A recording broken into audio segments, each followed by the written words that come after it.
एक दिलचस्प बात बता दूं, चूंकि बक्सर और फांसी की बात हो रही है, तो हिंदुस्तान में जितने भी फांसी के फंदे होते हैं वो बक्सर जेल में ही बनाए जाते हैं। खैरियत ये है कि एफआईआर तो बस पहला स्टेज है, उसके बाद जो पर्यवेक्षण होता है सीनियर अधिकारी जो सुपरवाइज करता है, जो ज्यादा गंभीर केस होता है जैसे हत्या, डकैती, रेप वगैरह, थाना का मुंशी है ये लोग, उन लोग की भी बहुत ठीक ट्रेनिंग नहीं रहती है, वो भी कोई बहुत पढ़े लिखे रहे। मित्रों नमस्कार, आप देख रहे हैं मास इंडिया और मैं बीबू कुमार झा। अहियापुर ट्रिपल मर्डर में जो है मामला जो है अब कोर्ट में है।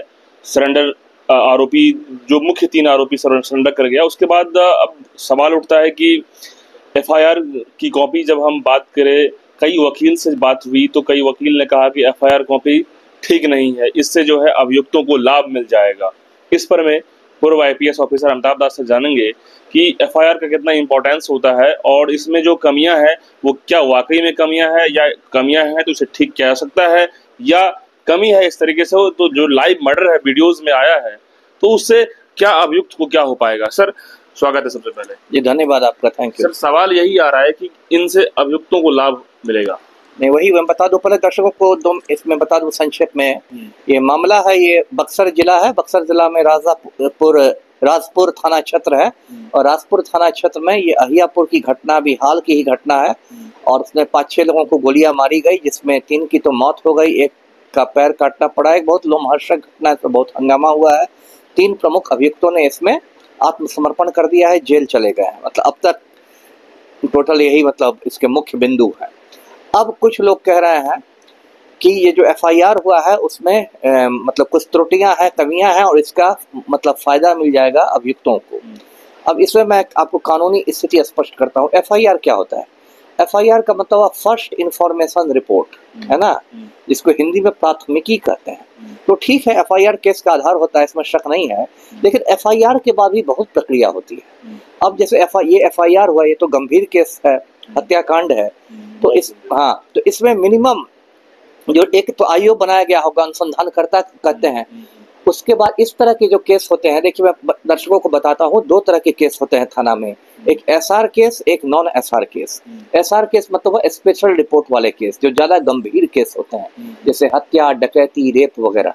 नॉन एसआर केस हुए थोड़ा मतलब जैसे कि लपड़ थप्पड़, कुछ गाली गलौज, हाँ, तो मतलब इस टाइप के केस जो हुए, चोरी बोरी के, तो खुले स्थान से, ये सब हो गए नॉन एसआर।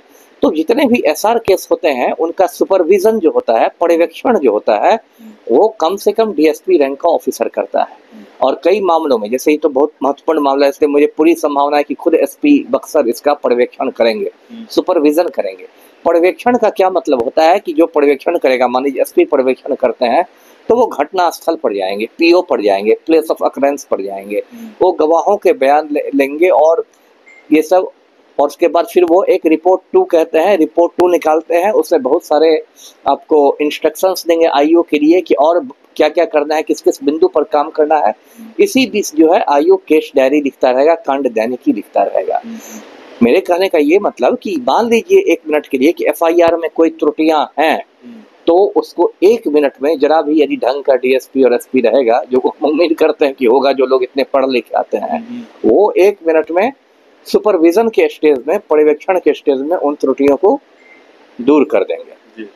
मान लीजिए एक उदाहरण मैं देता हूँ कि मान लीजिए एफआईआर, ये जो एफआईआर है उसमें है 19 लोगों को नामजद किया गया, 2-3 अज्ञात बताए गए हैं, और उसके बाद एक लाइन दे दिया गया है कि इन्होंने गोली मार दी। अब सवाल उठाने वाले उठा रहे हैं कि इन्होंने किन्होंने, ये तो नहीं स्पष्ट किया गया है। 19 आदमी तो एक साथ नहीं चलाएंगे गोली, ठीक है, प्राथमिकी में स्पष्ट नहीं है, लेकिन पर्यवेक्षण में, सुपरविजन में जब एसपी साहब गवाहों से बयान लेंगे, और ये सूचनादाता का बयान भी इंपॉर्टेंट होगा जिसके बयान पर ये एफआईआर हुआ है, शिकायतकर्ता का नाम, तब उसमें क्लियर हो जाएगा। तो मेरा ये कहना है कि देखिए होता क्या है कि थानों में जो स्थिति है, ज्यादातर जो एफआईआर होते हैं उसमें वो बहुत त्रुटिपूर्ण होते हैं। एक तो जो बताने वाला होता है वो उतना पढ़ा लिखा नहीं रहता है, आप बिहार के संदर्भ में देखें तो ज्यादातर अनपढ़ लोग या कम पढ़े लोग। दूसरी बात है कि जो लेने वाला है, जो थाना का मुंशी है, ये लोग, उन लोग की भी बहुत ठीक ट्रेनिंग नहीं रहती है, वो भी कोई बहुत पढ़े लिखे रहे। तो ऐसे यदि बहुत आप सूक्ष्मता से देखने लगेंगे ना, तो 90% से ज्यादा एफआईआर जो है वो त्रुटिपूर्ण होते हैं, मतलब ऐसे नहीं लिखे जाने चाहिए। लेकिन मतलब खैरियत ये है कि एफआईआर तो बस पहला स्टेज है, उसके बाद जो पर्यवेक्षण होता है सीनियर अधिकारी जो सुपरवाइज करता है उसमें एफआईआर की त्रुटियां दूर हो जाएगी। ये तो बड़ा जो बड़ी घटना है इसमें, यदि नॉर्मल घटना में तो सुपरविजन हो पाती नहीं होता है, लेकिन उसमें इंस्पेक्टर रैंक के लोग करते हैं। जैसे नॉन एसआर वाले केस में मैंने कहा चोरी लपड़ थप्पड़ गाली गलौज, तो उसमें भी सुपरविजन होता है, लेकिन उसमें डीएसपी यानी गजेटेड ऑफिसर नहीं करते हैं, उसमें इंस्पेक्टर रैंक के लोग करते हैं। सुपरविजन तो सारे केस का होगा, आईओ अपने मन से कुछ ये नहीं कर सकते। सर लास्ट सवाल, लोग अब ये कहना चाह रहे हैं, लोगों की संवेदनाएं बहुत गहरी है इस केस को लेकर के, बक्सर जिला या फिर बिहार में जो लोग देख रहे हैं, लोग कह रहे हैं कि ऐसे केस में क्या फांसी होनी चाहिए, उम्र कैद, तो यहाँ पे क्या नहीं देखिए, ये मैं बता दूं दर्शकों को, ये फांसी वाला क्या मामला है।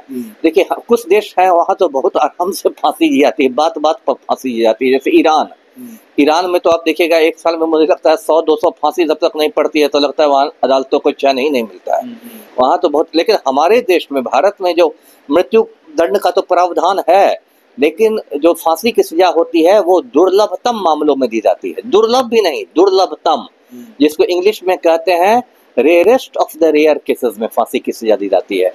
और उसमें जैसे कि आप याद करें तो पिछले कुछ साल में, मान लीजिए 8-10 साल में तो मुश्किल से गिनती के कुछ लोगों को फांसी दी गई। एक अजमल कसाब का नाम याद आता है, अजमल कसाब को बंबई के आतंकी हमलों में फांसी दी गई। एक अफजल गुरु का नाम याद आता है, अफजल गुरु को फांसी दी गई। उसके बाद निर्भया मामले में 4 लोगों को फांसी दे दी गई। और मुझे नहीं लगता है कि ये 6 लोगों को छोड़ के, है ना, पिछले 10 साल में लगता है कि हिंदुस्तान में किसी को फांसी दी गई हो।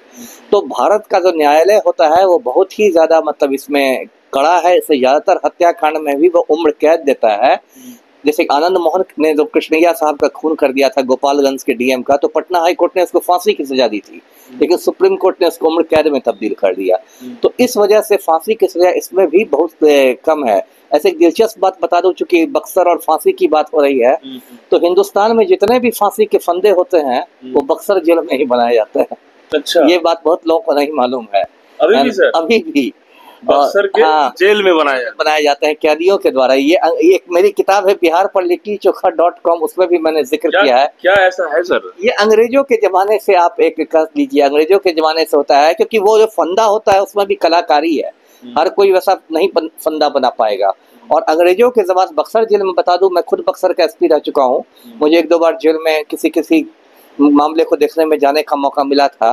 बक्सर जेल बहुत बड़ा जेल है, सेंट्रल जेल है। देखिए जेल भी 3 तरह के होते हैं, उप कारा होता है, जिला कारा होता है, केंद्रीय कारा होता है। तो सेंट्रल जेल है, केंद्रीय कारा है, बहुत लंबा चौड़ा जेल है अंग्रेजों के जमाने से। तो अंग्रेजों के समय से ही था कि फांसी का फंदा वहाँ के कैदी लोग बनाते हैं, और आज भी वो परंपरा कायम है। तो जैसे कि अजमल कसाब को भी जिस फंदे से फांसी दी गई थी वो भी बक्सर जेल में बना था, या निर्भया के भी गुनाहगारों को जो फांसी दी गई थी वो भी बक्सर जेल में बना था।